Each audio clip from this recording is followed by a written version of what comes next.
Immigration refugees and citizenship Canada ਵੱਲੋਂ ਬੀਤੇ ਦਿਨ ਜਾਰੀ ਕੀਤੀ ਜਾਣਕਾਰੀ ਮੁਤਾਬਕ ਅਗਸਤ ਤੋਂ ਲੈ ਕੇ ਹੁਣ ਤੱਕ ਲਗਾਤਾਰ ਅੱਧਾ ਮਿਲੀਅਨ ਅਰਜ਼ੀਆਂ ਦੀ ਪ੍ਰੋਸੈਸਿੰਗ ਕੀਤੀ ਗਈ ਹੈ। ਇਹ 2021 ਵਿੱਚ ਉਸ ਸਮੇਂ ਦੌਰਾਨ ਪ੍ਰਕਿਰਿਆ ਕੀਤੀ ਗਈ ਹੈ। ਅਰਜ਼ੀਆਂ ਦੀ ਸੰਖਿਆ ਤੋਂ ਲਗਭਗ ਦੁੱਗਣਾ ਹੈ ਜਦੋਂ ਵਿਭਾਗ ਨੇ 2.5 ਮਿਲੀਅਨ ਦੀ ਪ੍ਰਕਿਰਿਆ ਕੀਤੀ। ਇਸ ਬਾਰੇ ਹੋਰ ਵਿਸਥਾਰ ਵਿੱਚ ਜਾਣਨ ਲਈ ਜੁੜੇ ਇੰਟਰਨੈਸ਼ਨਲ ਇਮੀਗ੍ਰੈਂਟ ਲਾਇਰ ਮੁਤਾਬਕ ਸਰਕਾਰ ਵੱਲੋਂ ਕੁਝ ਮਹੀਨੇ ਵਿੱਚ ਤੇਜ਼ੀ ਲਿਆਂਦੀ ਗਈ ਹੈ, ਪਰ ਹੋਰ ਕੰਮ ਕਰਨ ਦੀ ਲੋੜ ਹੈ। कनाडा कंट्री है वो इमिग्रेशन वर्ड से बहुत ज़्यादा रूबरू हुआ है, क्योंकि कनाडा कंट्री जो है वो इमिग्रेंट्स से ही भरी हुई है ऑल ओवर द वर्ल्ड। चाहे वो ऑस्ट्रेलिया हो, न्यूजीलैंड हो, इंडिया हो, यूएसए हो, सारे जो है वो कनाडा आना चाहते हैं। और कनाडा सरकार कोविड के बाद इमिग्रेशन का जो बैकलॉग है वो रिड्यूस कर रही है, क्योंकि काफ़ी प्रोग्रेस करी है कनाडा ने। अगर हम अभी दिसंबर में बैठे हैं तो आई फील कि 2022 जनवरी तक तो हम लोग कोविड से ही फाइट कर रहे थे, डिफरेंट टाइप्स ऑफ कोविड की वेव्स। थर्ड वेव भी आई वुड से कि जनवरी फरवरी 22 में कहीं जाके ख़त्म हुई थी। तो ऐसा लग रहा था कि अभी बहुत टाइम लगने वाला है कनाडा को वापस से अपना, स्पेशली आईआरसीसी को अपना जो स्टेटस है वो वापस रिस्टोर करने में बहुत टाइम लगेगा, क्योंकि बैकलॉग बहुत बढ़ गया था। स्टाफ अंडर स्टाफ थे, दे वर अबाउट हाफ जो है कैपेसिटी पे काम कर रहे थे, बीच में काम कर ही नहीं पा रहे थे।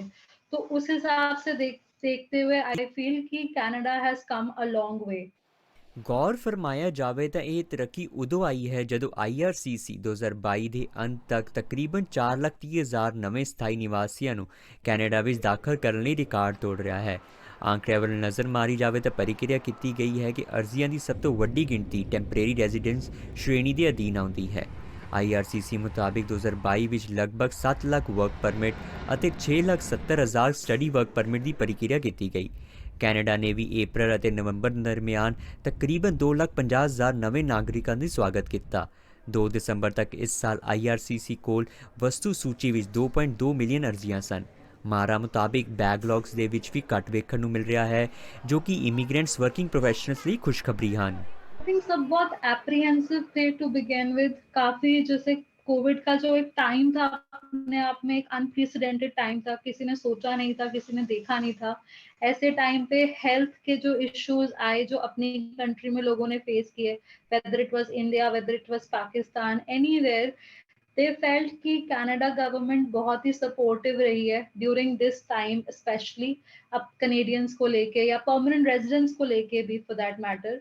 तो a lot of people, they wanted to be in Canada, but at the same time they didn't know the right way. Say for example, हमारे पास हमारी कम्युनिटी में lawyers बहुत आते हैं हमारे पास who want to immigrate, but the problem with lawyers is कि एक federal skilled worker FSW draws होते थे, under which I immigrated. So we felt that that was a good option for lawyers, but FSW draws went up the hill जब Covid के बाद जैसे ही launch हुए, दे वर more than 500 points. कि आप इस बार सही समझते हैं जो FSW है वो federal skill workers around the world एक क्रीम को कनाडा सरकार अपने क्षेत्र में लाना चाहती है, ना कि जो वहाँ पे ऑलरेडी हैं।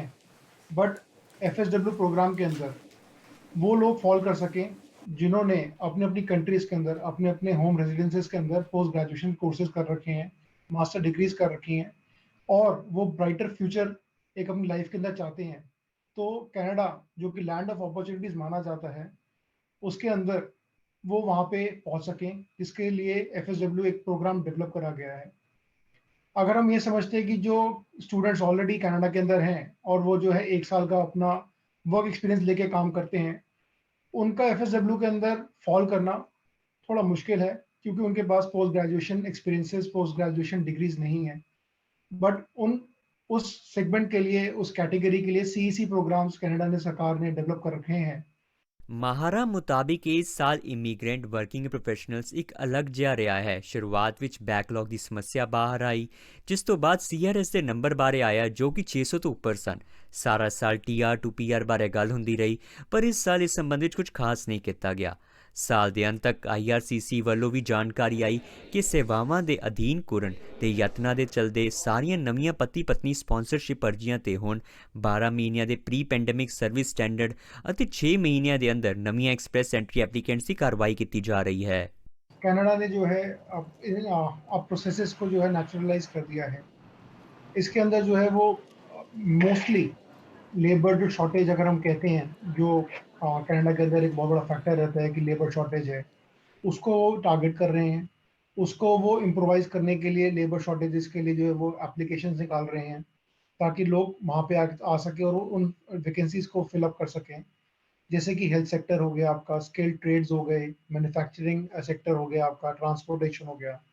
इस तरीके से जो ये चैलेंजेस कनाडा सरकार के सामने थे, वो इस तरीके से वो ब्यूटीफुली इसको हैंडल कर रहे हैं और इमिग्रेशन के थ्रू, ना कि just FSW federal skilled workers को लाया जा रहा है, बल्कि हर एक सेगमेंट के व्यक्ति को कनाडा के अंदर लाया जा रहा है जो एक तरीके से पूरी कंट्री को बना सके।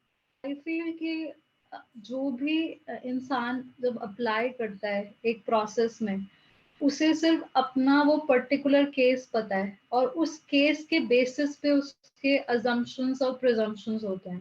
सो फॉर एग्जांपल मेरे सामने एक क्लाइंट है जो अभी अप्लाई कर चुके हैं अंडर से स्पाउसल स्पॉन्सरशिप, तो उनको ये लगेगा कि ओके मेरा जो फाइल है वो तो 10 मंथ से पेंडिंग है, but you don't know, probably आपकी file is amongst one of the like rarest of the cases, या maybe 18 months से pending है। so that's okay। हम एक हमारा जो एरिया है जब हम कैलकुलेट कर रहे हैं वो बहुत छोटा है। तो आई थिंक कनाडा गवर्नमेंट का जो इंटेंशन था इन जो ये पूरे फिगर्स को रिलीज करने का, वो कुछ इस तरीके से है कि जो भी लोग इसको पढ़ेंगे, जो भी लोग इसको समझेंगे, आई थिंक वो बहुत होपफुल होंगे कि हमें लगेगा कि नहीं, गवर्नमेंट इज नॉट वर्किंग और the IRCC is not working, what are they doing. Immigration level plans 2023 ਤੋਂ 2025 ਦੀ ਜਾਣਕਾਰੀ ਕਹਿੰਦੀ ਹੈ ਕਿ 2025 ਦੇ ਅੰਤ ਤੱਕ ਹਰ ਸਾਲ 5 ਲੱਖ ਤੋਂ ਵੱਧ ਨਵੇਂ ਸਥਾਈ ਨਿਵਾਸੀਆਂ ਨੂੰ ਕੈਨੇਡਾ ਵਿੱਚ ਦਾਖਲੇ ਲਈ ਸੱਦਾ ਦੇਣਾ ਸ਼ਾਮਿਲ ਹੈ। ਉਸ ਟੀਚੇ ਉਦੋਂ ਆਉਂਦੇ ਹਨ ਜਦੋਂ ਦੇਸ਼ ਕੀਰਤ ਸ਼ਕਤੀ ਵਿੱਚ ਜ਼ਰੂਰੀ ਪਾੜੇ ਨੂੰ ਭਰਨ ਦੀ ਕੋਸ਼ਿਸ਼ ਕਰ ਰਿਹਾ ਹੈ। ਮਾਹਰਾਂ ਵੱਲੋਂ ਉਮੀਦ ਕੀਤੀ ਜਾ ਰਹੀ ਹੈ ਕਿ 2030 ਤੱਕ 9 ਮਿਲੀਅਨ ਕੈਨੇਡੀਅਨ ਰਿਟਾਇਰਮੈਂਟ ਦੀ ਉਮਰ ਤੱਕ ਪਹੁੰਚ ਜਾਣਗੇ ਅਤੇ ਨਤੀਜੇ ਵਜੋਂ ਨੌਕਰੀ ਦੀਆਂ ਅਸਮੱਸਿਆਵਾਂ ਨੂੰ ਭਰਨ ਲਈ ਕੁਦਰਤੀ ਤੌਰ 'ਤੇ ਪੈਦਾ ਹੋਈ ਕੈਨੇਡੀਅਨਸ ਨਹੀਂ ਹਨ। ਤਰੁਣ ਪੌਲ ਸਿੰਘ, ਓਮਨੀ ਨਿਊਜ਼।